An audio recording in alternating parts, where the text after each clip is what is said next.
అందరికీ నమస్కారం అండి.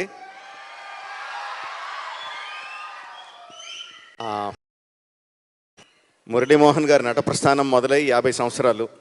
నా వయసు 50 సంవత్సరాలు. ఆయన గురించి నేను చెప్పాలి. చిన్నప్పుడు అండి సినిమాలు చూస్తున్న సినిమాలు మొదలుపెట్టిన కొత్తలో ఫేవరెట్ ఎన్టీ రామారావు గారు. ఎప్పుడు అగ్గిబరాట, అగ్గిపిడుగు ఇలాంటి సినిమాలకి వెళ్ళాలని కోరికగా ఉండేది. దానికి పోతూ ఉండేవాళ్ళం.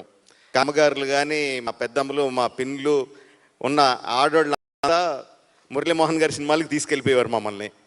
అందులోకి వెళ్తే ఈ వారాల అబ్బాయి సినిమాని ఎన్టీ రామారావు గారి సినిమాలు ఒకసారే చూసేవాడిని. వేరే మురళీమోహన్ గారి సినిమాలు 2 సార్లు 3 సార్లు, ఎందుకంటే మా అమ్మగారులందరూ అట్లకి తీసుకెళ్ళిపోయేవారు. అంత లేడీస్ ఫాలోయింగ్ ఉండేది మురళీమోహన్ గారికి. సో చిన్నప్పుడు పెద్ద శత్రువు ఆయన మాకు. ఆయన సినిమాలకు తీసుకెళ్ళిపోతున్నారు మమ్మల్ని అని. కానీ ఆయన గొప్పతనం ఇండస్ట్రీలోకి వచ్చిన తర్వాత తెలిసిందండి. అప్పటి వరకు తెలీదు. జస్ట్ నటుడిగానే కాదు, ఆయన ప్రొడ్యూసర్గా ఎన్ని సినిమాలు తీశారు, ఎంత నిబద్ధతతో తీశారు, ఎంత ప్లానింగ్తో తీశారు.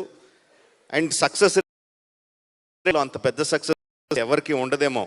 దాదాపు 25 సినిమాలు తీస్తే అందులో 23 సినిమాలు 24 సినిమాలు సూపర్ హిట్లు అండి. అంత సక్సెస్ రేట్ ఉన్న ప్రొడ్యూసర్ ఆయన.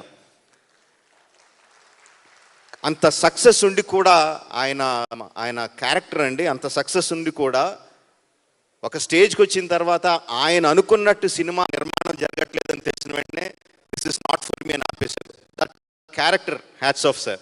చాలామంది నేర్చుకోవాలి అది, అలాంటి క్యారెక్టర్. మురళీమోహన్ గారి మంచితనం గురించి ఇప్పటివరకు చెప్తానే ఉండుంటాను. నేను ఇంకా స్పెషల్గా చెప్పక్కర్లేదు. చిరునవ్వుతో ఏదన్నా సాధించవచ్చు, మంచితనంతో ఏదన్నా సాధించవచ్చు అని చెప్పడానికి మురళీమోహన్ గారి నిదర్శనం. అందుకని ఇంక నేను చెప్పలేను. Thank you very much for giving this opportunity. Thank you sir. Thank you sir. మీరు మీ సమయం తీసుకుని ఇక్కడికి వచ్చారు మా మురళీమోహన్ గారి కోసం. కాబట్టి మా తరఫు నుంచి ఒక చిరు జ్ఞాపిక మీకు.